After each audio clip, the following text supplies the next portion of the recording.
Hello hi. ഇത് നമ്മളെ കാദറിൻ്റെ ഒപ്പം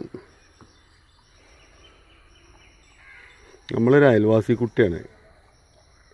അയൽവാസി കുട്ടി ഓൾക്ക് മുഖം കാണിച്ചാനൊരു മടി.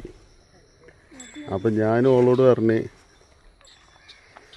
ഇജ്ജ് മുഖം കാണിച്ചണ്ട, മടിയാണെങ്കിൽ ഇജ്ജ് അതിൻ്റെ അടുത്ത് നിന്നാൽ മതിയായിരുന്നു. അപ്പോൾ ഓൾക്ക് ഇങ്ങനെ കാദറിൻ്റെ ഒപ്പം നിന്നിട്ട് വീഡിയോസ് എടുക്കാൻ ഭയങ്കര പൂതി ഓൾക്ക്.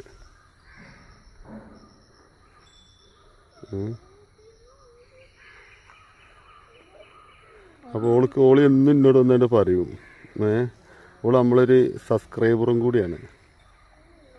ഇന്ന് ഞാൻ ഓളോട് പറഞ്ഞാൽ ഇജ്ജൊരു കാര്യം ചെയ്താൽ അതിൻ്റെ അടുത്ത് നിന്നാളാ, എന്നിട്ട് നമുക്കൊരു വീഡിയോസ് എടുക്കാറുണ്ട്. അങ്ങനെ ഓളതിനിങ്ങനെ ഇടയ്ക്ക് തിന്നാനൊക്കെ ഇട്ട് കൊടുക്കും.